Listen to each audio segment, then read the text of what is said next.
I never imagined my 60th birthday would end with me sitting on the cold bathroom floor, staring at my reflection and trying not to fall apart. But there I was. The words kept echoing in my head, sharp and impossible to ignore.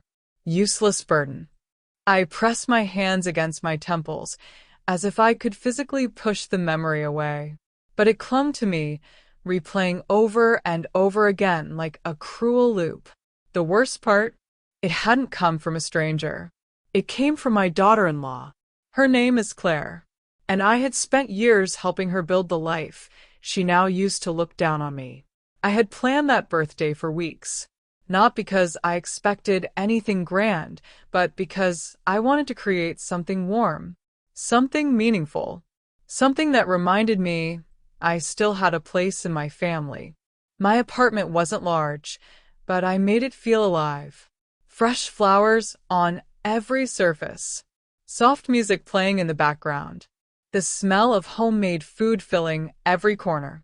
I cooked all of Daniel's favorite meals. My son had always loved my cooking.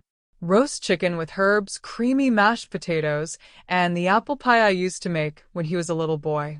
Even the cake mattered. Chocolate from scratch. The same recipe I had used for every birthday of his growing up. For a few hours, everything felt right. Daniel arrived first, smiling, hugging me tighter than usual. Then Claire, perfectly dressed as always, followed by my two grandchildren, Lily and Noah, both taller than the last time I saw them. A few close friends joined us, filling the room with laughter and conversation. The apartment felt small, but in a comforting way, like everything important was gathered in one place. For a moment, I felt happy, truly happy. Then came the gifts. My friends were thoughtful, as always. A soft scarf, a book I had mentioned months ago, a beautiful bottle of perfume. When Daniel handed me his gift, I was surprised. It was a travel journal. "Mom," he said, smiling gently, "you've always talked about traveling. Maybe it's time you actually do it." My heart tightened. Travel. It had once been a dream I shared with my late husband, Thomas. We had plans, so many plans, places we wanted to see together. But after he passed away 5 years ago, those dreams had quietly faded into the background. "I've been thinking about it," I admitted softly. "Maybe this summer, I could go somewhere. Maybe even take the kids with me for a weekend trip." That's when everything shifted. Claire's smile froze. It wasn't dramatic, just subtle enough that most people wouldn't notice. But I did. I always did. She took a slow sip of her wine, then set the glass down with deliberate care. "That's not really a good idea, Mary," she said, her tone light, but something underneath it felt sharp. The room grew quieter. I laughed nervously. "Why not? I thought it could be fun." She tilted her head slightly. "The kids have programs. And honestly," she paused, choosing her words carefully, "they need proper supervision." I blinked. "I can take care of them." Claire gave a small, almost pitying smile. "Can you?" Silence. Heavy. Uncomfortable. I felt heat rush to my face. "I raised Daniel," I said quietly. "I think I managed just fine." "That's not the point," she replied smoothly. "Things are different now. I should have let it go. I should have changed the subject. But something in me, something tired of being dismissed, pushed back. "I just thought it would be nice to spend time together," I said. And that's when she said it. That's exactly the problem. Her voice was still calm, controlled. But the words, they cut deep. "You keep inserting yourself where you're not needed." "Let's be honest, Mary," she gave a small shrug. "You're becoming a bit of a burden." The room went completely silent. No music. No laughter. Just the sound of my own heartbeat in my ears. I turned to Daniel, waiting, hoping he would say something. Anything. But he didn't. He stared at the floor. My grandchildren looked uncomfortable, shifting in their seats.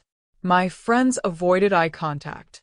And just like that, I understood. No one was going to defend me. "I think the cake is ready," I said. My voice didn't sound like mine. I walked into the kitchen before anyone could see my face. The rest of the evening passed like a blur. People left early, offering quick goodbyes and awkward smiles. Daniel mumbled something about calling me later. Claire didn't even look at me when she walked out. Now, sitting alone in my bathroom, I finally let the tears fall. It wasn't just what she said. It was everything behind it. Everything she didn't say, but had made me feel for years. Unwanted. Unnecessary. Replaceable. The irony? It almost made me laugh through my tears. Because for the past 4 years, I had been quietly paying their mortgage. Every single month. From an account Thomas had left me. Money that was meant for my future, my security, my dreams. Instead, it went to them. To their beautiful house. Their comfortable life. Their stability. $2,000 a month. And they didn't even know. I stood up slowly and looked at myself in the mirror. My eyes were red. My shoulders slightly hunched. I looked smaller than I felt inside. And then I heard my mother's voice in my head. "Never let anyone make you feel less than you are." I straightened my back, wiped my face, and for the first time in years, I felt something shift. That night, I didn't sleep. I kept thinking about everything. About the account. About Claire's words. About how long I had been pretending everything was okay. By morning, I made a decision. My hands were shaking as I dialed the bank. "Good morning," the representative said politely. "How can I assist you?" I took a deep breath. "I'd like to freeze an account." There was a brief pause. "Are you sure, Miss Turner?" This was it. The moment everything would change. "Yes," I said. My voice was calm. Stronger than I expected. "I'm absolutely sure." I didn't know what would happen next. But, for the first time in a long time, I felt something I thought I had lost forever. Self-respect. The morning after my birthday, I sat at my small kitchen table with a cup of tea that had long gone cold, staring at nothing in particular while everything inside me slowly rearranged itself. The pain was still there, sharp, humiliating, but something else had begun to take shape beneath it. Clarity. The kind that doesn't come gently, but arrives like a storm, tearing down everything you've been trying not to question. Claire's words had hurt more than I wanted to admit, but they had also forced me to confront something I had avoided for years. This hadn't started yesterday. It had been building, quietly, gradually, while I kept making excuses. When Daniel first introduced me to Claire nearly 15 years ago, she had been warm, attentive, even charming.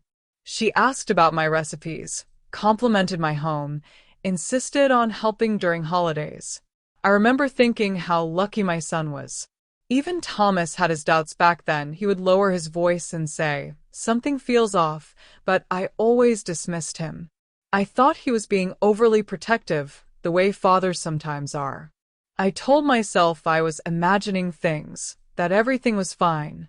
And for a while it seemed like it was. But after the wedding, things began to shift, so slowly I barely noticed at first. Our weekly family dinners became monthly, then occasional, then rare. There was always a reason. The kids were tired. Daniel was busy. Claire had a headache. I accepted every explanation without question, telling myself that life simply gets complicated. When I stopped by with homemade cookies for the children, Claire would meet me at the door instead of letting me in. "Bad timing," she'd say with a polite smile that never reached her eyes. "We're just heading out."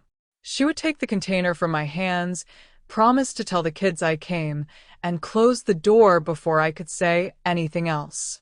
Later, Daniel would call to thank me, always when he was alone. After Thomas passed away, everything changed more noticeably. Those months were the hardest of my life. I had lost my partner, my future as I had imagined it, and all I wanted was to be close to my family. But instead of bringing us together, it felt like Claire built a wall. She said the children were too sensitive to be around grief. She limited my visits. She controlled when and how I saw them. And somehow I let it happen. I told myself she was protecting them, that she knew best as their mother. I kept shrinking my presence in their lives, believing I was doing the right thing. Then came Daniel's financial troubles. His construction work became unstable, projects falling through, payments delayed. I remember the night he called me, his voice tight, trying to sound strong but failing. "Mom, I don't know what to do," he admitted. "We might lose the house." Hearing that broke something inside me. I couldn't bear the thought of my grandchildren losing their home, of my son feeling like he had failed his family. The solution came to me almost immediately, and at the time, it felt like the only possible choice. Thomas and I had paid off our home years ago. It was our security, our history, but it was also something I could use to help Daniel. "I'll sell the house," I told him. "You can use the money for a new place. Something stable. I'll move into a smaller apartment. It's enough for me." My friends thought I was making a mistake. They warned me I was giving up too much, that I needed to think about my future. But I couldn't ignore my son's need. I convinced myself that this was what love looked like: sacrifice, support, putting your child first no matter what. So I sold the house, the one filled with decades of memories, and moved into the apartment I now sat in, telling myself it was cozy instead of lonely. What I never told anyone was that I didn't stop there. The money from Thomas's insurance wasn't enormous, but it was enough to help. So I created a separate account and began covering their mortgage payments. Quietly. Consistently. I told Daniel it was temporary, just until things improved. But time passed and I never stopped. Month after month, I sent the money without saying a word, watching my savings slowly shrink while convincing myself it was worth it, that I was helping my family, that it mattered. As I sat at my table that morning, memories began surfacing one after another, each one sharper than the last now that I was finally willing to see them clearly. The school events I was never told about, the holidays where I felt like an afterthought. The times I found out about family trips only after they returned, smiling in photos I was never part of. I had always brushed these things aside, telling myself not to be sensitive, not to make problems where there were none. But now, I couldn't ignore the pattern. My phone rang, pulling me out of my thoughts. It was Linda, my closest friend. "Mary, are you okay?" she asked immediately, her voice filled with concern. I couldn't stop thinking about last night. I almost said I was fine out of habit, but something inside me broke instead. "No," I admitted quietly. "I'm not." There was a pause on the other end, then a soft sigh. I was afraid of that. What she said, it was cruel. And Daniel just standing there, "Mary, that wasn't right." I found myself defending him automatically. "He's just stuck in the middle," I said, even though the words felt weaker than ever before. "Has he called you?" she asked. The silence answered for me. "Mary," Linda continued gently, "you need to stop protecting everyone else and start thinking about yourself. You've done more than enough." I hesitated, then confessed everything. The house, the money, the mortgage payments, all of it. There was a long silence when I finished. "Mary," she said slowly, "you've been supporting their entire life, and she calls you a burden?" Hearing it out loud made something inside me twist painfully. "I just wanted to help," I whispered. "Helping is one thing," Linda replied. "Being used is another." I closed my eyes, letting her words sink in. For the first time, I couldn't argue with that. A message buzzed on my phone. "Daniel, Mom, did something happen with the bank? They called about the mortgage." There it was, the beginning of something I could no longer avoid. I stared at the message for a long moment, my thumb hovering over the screen. The old version of me, the one who kept the peace, who smoothed everything over, wanted to fix it immediately. To apologize. To undo what I had done that morning. But that version of me was tired. And for the first time, I didn't listen to her. I didn't answer Daniel's message right away. I just sat there, staring at the screen, feeling the weight of years pressing down on a single decision. It would have been so easy to fix everything, to call the bank, unfreeze the account, pretend none of this had happened. That had always been my role. Smooth things over. Keep the peace. Stay quiet. But something inside me had shifted, and this time, I couldn't go back to who I was before. Instead of replying, I did something I hadn't done in a long time. I chose myself. I picked up the phone and called Mr. Harris, the financial advisor Thomas and I had trusted for years. If I was going to face whatever storm was coming, I needed to understand exactly where I stood. His office hadn't changed at all. Same polished desk, same calm atmosphere, same faint smell of coffee and paper. "Mary, it's been too long," he said warmly, but his expression quickly turned serious when he saw my face. I didn't waste time. I told him everything. The house, the account, the payments, Claire. the birthday. My voice trembled at first, but the more I spoke, the steadier it became, as if finally telling the truth out loud gave me strength. When I finished, he leaned back in his chair, exhaling slowly. "Do you have any idea how much you've given them over the years?" he asked. I shook my head. I had never added it up. I didn't want to. He turned a screen toward me and showed me the number. $430,000. For a moment, I thought I might be sick. That number wasn't just money. It was years of my life, my future, the dreams Thomas and I had planned together. Trips we never took. Things I never allowed myself to have. All quietly redirected into someone else's comfort. "Legally, you've done nothing wrong," Mr. Harris said gently. "You were under no obligation to continue those payments. You can stop at any time." I nodded slowly, trying to process it. "And if I do stop?" I asked. He ran a few calculations, then looked back at me. "You'll be fine, Mary. Not extravagant, but stable. Comfortable. You'll have options again." Options. I hadn't realized how long it had been since I felt like I had any. When I left his office, I expected to feel guilty. Instead, I felt lighter. Not completely free, but as if something heavy had shifted off my shoulders. That evening, Linda insisted I join her for dinner with a few old friends. I almost declined. Social gatherings had become rare for me over the years, but something told me I shouldn't hide anymore. The restaurant was warm, filled with familiar faces I hadn't seen in far too long. They greeted me with hugs, genuine smiles, questions that weren't rushed or distracted. "We missed you," one of them said, and I realized with a quiet ache that I had missed them too. As the evening went on, I learned something that made my stomach drop. Calls that never reached me. Invitations I never received. Messages that had somehow disappeared. Claire had been answering my phone when Daniel and the kids were around, telling people I was busy, unwell, unavailable. Slowly, deliberately, she had been cutting me off from my own life. "We thought something wasn't right," Linda admitted softly, "but we didn't know how to reach you." I sat there in silence, absorbing it all. It wasn't just neglect. It wasn't distance. It was control. And I had let it happen. My phone buzzed constantly throughout dinner, calls from Daniel, messages from Claire, but I ignored them.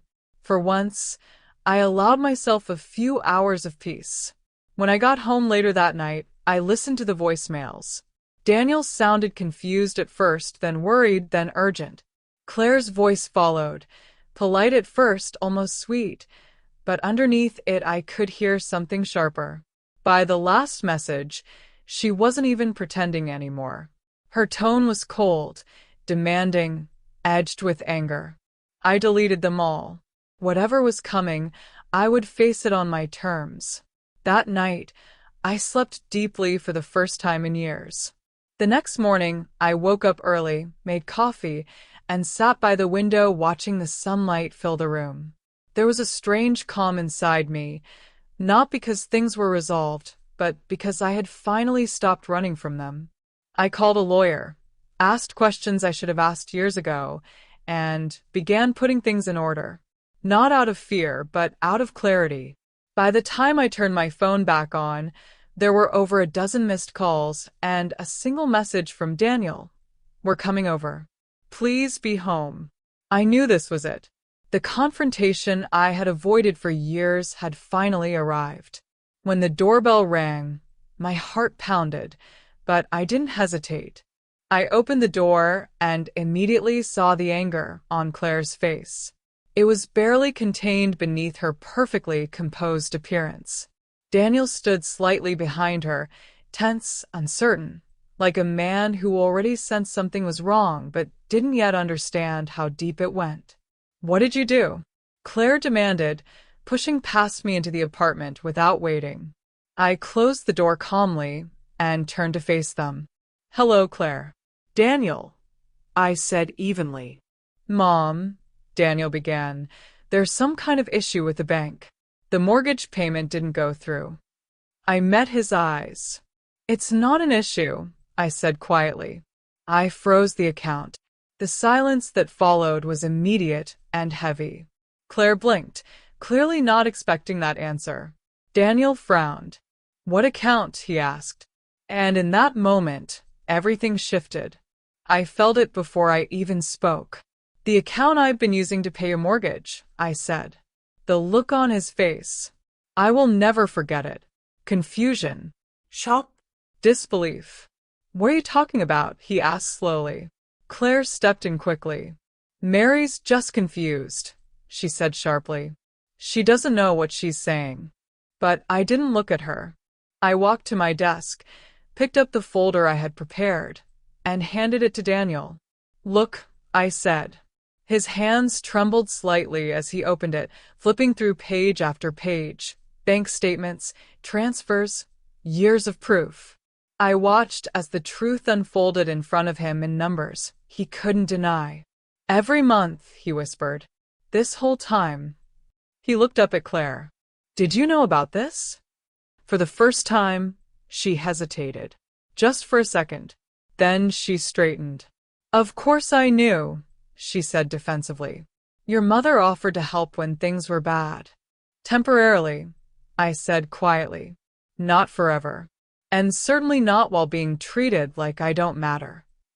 Daniel's expression changed. Not just shock anymore, something deeper. Realization. "You told me we were managing," he said to Claire. "You said we didn't need help." She shrugged, suddenly dismissive. "I didn't think it was important to burden you with details." "Details?" he repeated, his voice rising. "My mother has been paying for our entire life, and you didn't think that mattered?" I stood there, watching years of lies unravel in seconds. And for the first time, I didn't feel small. I felt seen. After that day, everything went quiet. Not the peaceful kind of quiet, the kind that settles gently and lets you breathe, but the heavy, waiting silence that feels like the air before a storm breaks. No calls from Claire. No sudden arguments. No explanations. Just nothing. At first, I didn't know what to make of it. Part of me wondered if maybe, just maybe, this meant things would calm down. That Daniel and Claire were talking things through, processing the truth, figuring out how to move forward. But deep down, I knew better. Silence like that doesn't come from resolution. It comes from something building. I try to focus on small things. I cleaned the apartment, reorganized old drawers, even went for longer walks than usual. Anything to keep my mind from circling back to the same thoughts. But every quiet moment pulled me right back. Claire's face, Daniel's shock, The realization that everything I had tolerated for years had finally been dragged into the light. I kept wondering what would happen next, how far things would go, and whether I was truly ready for the consequences of the choice I had made. Because I knew there would be consequences. There always are when you stop playing the role people expect from you. 4 days later, the storm arrived, but not in the way I expected. It was Thursday afternoon when the doorbell rang. I wasn't expecting anyone, and for a second, my heart jumped, thinking it might be Daniel or Claire again. But when I opened the door, I found Lily standing there, my granddaughter, 16 years old, her backpack hanging loosely from one shoulder, her eyes red and swollen as if she had been crying for hours. "Lily," I said, immediately stepping aside. "What happened?" She didn't answer.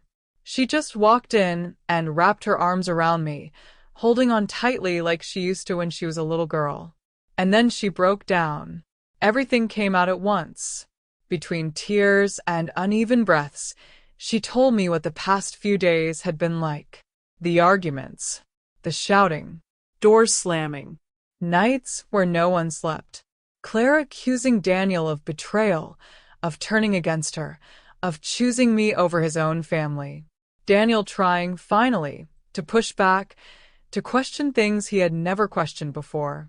"She keeps saying you're manipulating him," Lily said, her voice trembling. "That you're trying to break us apart." I felt something twist painfully in my chest. "That's not true," I said gently. "I never wanted to hurt anyone." Lily nodded quickly. I know. "I know that. It doesn't feel like our home anymore." I made her some tea, the way I always had, and we sat together at the table. For the first time in years, we talked without interruption, without someone controlling the conversation or deciding when it should end. She told me things I hadn't known, moments I had missed, questions she had been too afraid to ask, times she wanted me there but was told I couldn't come. Each word felt like a quiet confirmation of everything I had begun to understand. It wasn't just distance. It had been deliberate. When my phone rang, I already knew who it was. Daniel. His voice was tight with panic. "Mom, is Lily with you?" "Yes," I said calmly. She's here. "She's safe." The relief in his voice was immediate, almost overwhelming. "Thank God. She didn't come home after school." "Claire is." He stopped himself, exhaling sharply. "Can I come get her?" I looked at Lily, who shook her head slightly, gripping her cup tighter. You can come, I said. "But she might want to stay for a while." There was a pause. "Okay," he said quietly. "I understand." After I hung up, Lily looked at me carefully. "They're talking about divorce," she said. The word hung in the air, heavy and final. I wasn't surprised, but hearing it out loud made it real in a way nothing else had. "I'm sorry," I said softly. "I never wanted things to go this far." She looked at me with a kind of clarity that only comes when someone is forced to grow up too quickly. "Maybe it needed to," she said. Daniel arrived about an hour later. He looked exhausted, like he hadn't slept properly in days, but there was something different about him too, something clearer, more present.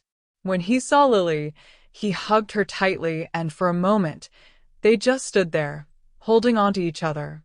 When she went to wash her face, he turned to me. "It's worse than I thought," he admitted quietly. "I'm starting to see everything now, all the things I ignored." I didn't say anything. There was nothing I could add to that realization. He had to come to it himself. Over the next few days, things escalated quickly. Lily stayed with me longer than planned. Then Noah showed up too, quieter but just as affected. The tension in their home had become unbearable, and without Claire controlling every interaction, they were finally able to choose where they felt safe. My apartment, small as it was, became a place of calm for them, a place where no one raised their voice, where conversations weren't cut short, where they didn't feel like they had to pick sides. But outside of my apartment, The situation was spiraling. Claire wasn't staying silent anymore. She began telling her version of the story to anyone who would listen, neighbors, acquaintances, even extended family. According to her, I had cut them off financially out of spite. I had manipulated Daniel, turned him against her, tried to take control of their lives. Some people believed her. Others didn't. But the damage was spreading, just as she intended. One evening, Linda called me, her voice tight with frustration. "She's telling everyone you're unstable, Mary," she said, "that you're trying to control the family with money." I closed my eyes, taking a slow breath. It hurt, but it didn't surprise me anymore. "Let her talk," I said quietly. "The truth will come out." And it did, faster than I expected. At a school event a few days later, Claire confronted someone publicly, repeating her accusations loudly enough for others to hear. But this time Lily was there, and instead of staying silent, she spoke. Calmly. Clearly. She told them exactly what had happened at my birthday. What Claire had said. What I had done for the family. No angit. No drama. Just the truth. And just like that, the narrative Claire had been building began to crack. That night, Daniel called me again. "She's filing for divorce," he said. His voice wasn't panicked this time. It was steady. Tired, but steady. I leaned back in my chair, absorbing it. "I'm sorry," I said again. "Don't be," he replied. "I should have seen this years ago." There was a pause. "I'm not just fighting for myself anymore," he added. "I'm fighting for the kids." In the weeks that followed, lines were drawn clearly. Not just between Daniel and Claire, but between truth and illusion. People chose sides. Some stayed loyal to her version of events.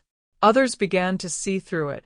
And through it all, I stayed where I was, no longer chasing approval, no longer trying to prove my worth, no longer shrinking to fit into a space that had never truly been mine.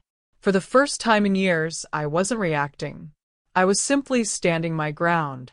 And strangely enough, that was the strongest I had ever felt. A year can change everything.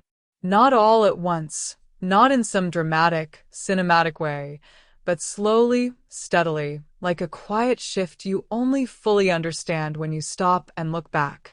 If someone had told me on my 60th birthday, as I sat crying on my bathroom floor, that my life would feel peaceful again, I wouldn't have believed them. Back then, everything felt broken. My place in my family, my sense of worth, the future I thought I had. But now, a year later, I could finally see the truth. Nothing had ended that night. Something had begun. The divorce between Daniel and Claire was finalized in late autumn. It happened faster than any of us expected, though not without tension. Claire fought hard at first, especially for the house, but in the end, she agreed to a settlement that gave Daniel primary custody of the children. That alone told me more than anything else could. For all her words, for all her attempts to control the narrative, when it came down to what truly mattered, she chose differently. She left, not just the marriage, but the life she had built. She moved to another city, claiming she needed a fresh start, that everything here had become toxic. I didn't argue with that. In her version of events, I was still the villain, but I no longer needed to defend myself. I had learned that truth doesn't always need to be loud, it just needs to exist. Daniel, on the other hand, changed in ways I hadn't expected. At first, he was overwhelmed by the divorce, by the children, by the sudden weight of responsibility he hadn't fully carried before. There were nights he called me just to talk, his voice tired but honest in a way I hadn't heard in years. "I didn't see it, Mom," he admitted once. "I don't know how I missed so much." I didn't answer right away, because the truth was I had missed it too. Or maybe not missed it, maybe just refused to see it. "We see things when we're ready," I told him. Not before. And that seemed to stay with him. He worked harder than I had ever seen him work, not just at his job, but at rebuilding his life. Without Claire controlling every decision, without the constant pressure of keeping everything looking perfect from the outside, he began to find his footing again. His business stabilized. Slowly at first, then more confidently. He managed the house payments on his own, something that once would have terrified him. I offered to help, this time openly, properly, with clear boundaries, but he surprised me. "I need to do this myself," he said.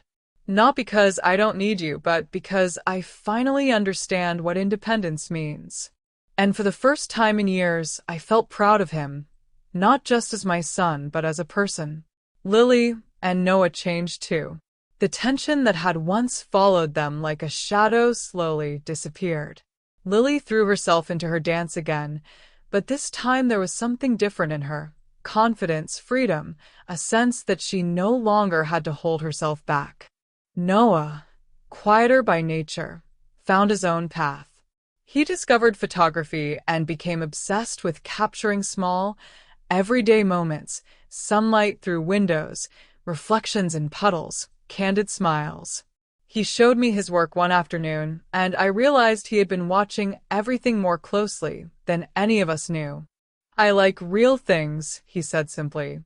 And somehow, that felt like the most important sentence I had heard all year. They visited me often, not out of obligation, not because someone told them to, but because they wanted to. My small apartment, once something I had accepted as a compromise, became something else entirely. A place of warmth, of honesty, of quiet conversations, and shared meals that didn't feel forced or rushed. We built something new there, not a replacement for what had been lost, but something stronger, because it was real.